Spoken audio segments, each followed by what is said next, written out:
We've had The Boys and Invincible. Can Jupiter's Legacy live up to the hype? Let's talk about it.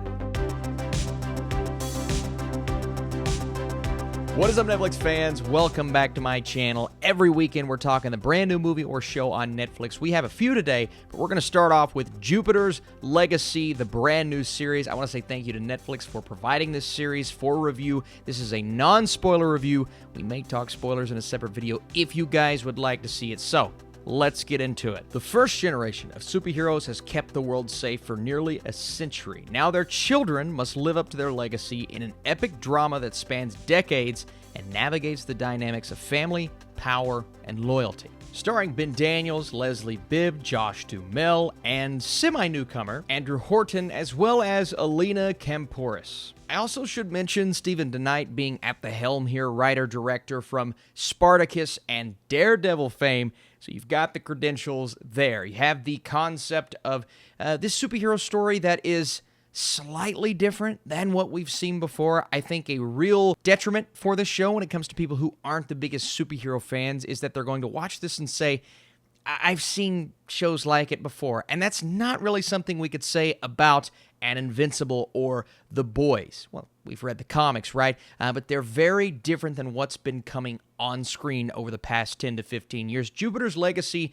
does have a familiar story and concepts, but what works so well about the first episode is the fact that you're really focusing on family. You have this father who wasn't really there, or at least as much as his kids needed him to be growing up, so there is a bit of tension really between everyone. There's a dinner scene, I believe it's in the first or in the second episode, where they all get together. Chloe, the daughter, comes in. She's not really happy with her father. Her father is aware of something that she's been up to, and that creates conflict. And there's absolutely conflict between those two, but also conflict between Sheldon and Brandon. Brandon is the son who has tried his very best to live up to his father and his father's wishes for oh so long, and he is in line to take his place whenever or if ever something were to happen to this grandiose, essentially this Superman type character, right? But he sees him and has always seen him as his hero, but he hasn't quite gotten there yet. And he overhears a conversation between his father and mother, because, he's got the super hearing, right? Where his dad's kind of just saying he's not there yet. And I think a lot of people understand that he's not there yet. So later on in the series, there are things that happen and decisions that are made where he believes that was his opportunity to show his father that he is ready. But even then, there is this code that these superheroes live by, and not living up to that code and doing things that they've never really done before is something that some of our characters see, well, and they're just not the biggest fan of. So it's the internal conflict that allows this show to run and be what I believe it is meant to be, and that is a semi-familiar take on superheroes, but one that does get more emotional and more personal than you expect going in. Now, when it comes to the action, these are action scenes that, we have seen before. They're definitely entertaining. Sign me up anytime you have superheroes, especially new superheroes that I'm not all familiar with, taking on villainous characters on screen. There's a big battle in the first few episodes, and that battle is when the event takes place, the one that kind of spins everything out of control in the later few episodes. But that battle was entertaining. I understand some are going to watch and be like, well, it's very green screen. It's not the best special effects, especially when you compare it to other superhero shows. It didn't bother me all that much, and I kind of liked the sky high-ish look to it all at times. It just feels authentic, but it also feels uplifting. It's not The Boys, I'll tell you that much. I mean, there is blood, there's gore, there's violence, and there are sexual things, right? So if you're thinking about watching this with your family, talking little kids, it may not be the show for you, right? But if you're watching this as an adult, all of those things are present, absolutely.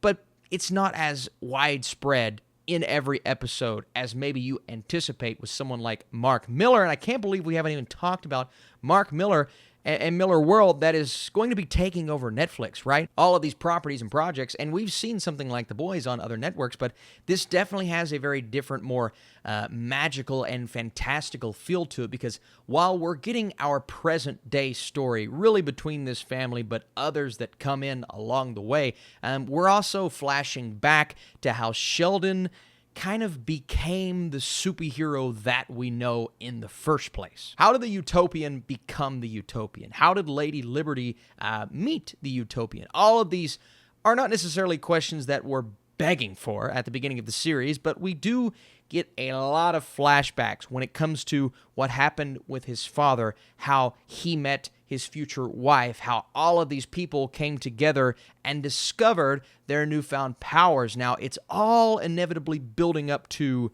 this thing that happens in the final episode. And I'm not going to tell you what that thing is. And I feel like some people are going to be on one side of the fence or the other. You're either going to be impressed with when we finally get that reveal, or you're just going to be like, oh, okay, it's all leading into a flashback, but I kind of liked getting the flashbacks and fleshing out these characters because we understand their mentality at the beginning of the show in present day, but it's nice to get that depth and that backstory. And that really is what season 1 is mostly about. That and exploring a few of these subplots, one in particular, and Chloe, who is just living a very different life than the rest of her family. They're in the limelight for what feels like positive reasons until something happens in the first few episodes, but she is just, she's not about that life, right? She's going off and doing her own thing, and it's all about kind of exploring where she goes, who she meets, and what she gets herself into. And all 4 of those characters, well, really 5 when you look at the character of Walter Brainwave, who also has his own little subplot as well. They're each fleshed out in a way that appealed to me, and I was on board with. I enjoyed exploring these origins of the new superheroes, if you will. But again, I'm just not entirely sure if everyone's going to be swept up in it, like I believe some will, because of the familiarity behind it all. It is a story we've seen before, and the way that some of these episodes were constructed, so many flashbacks, and one subplot in particular that I personally didn't care about. I'm like, oh, let's get back to the Utopian. Let's get back to his son. I like that mentality, trying to impress and appease the father. We kind of go away from that in the middle batch of episodes, and that was unfortunate, but it's definitely something we're going to see more of, hopefully, in future season. So every episode you're watching and you're thinking in the back of your head, it feels like there is some sort of catch. There has to be something here that's happening that we're not yet aware of, or we're building, or we're leading, and maybe that just is the culmination of these flashbacks like we get in that final episode.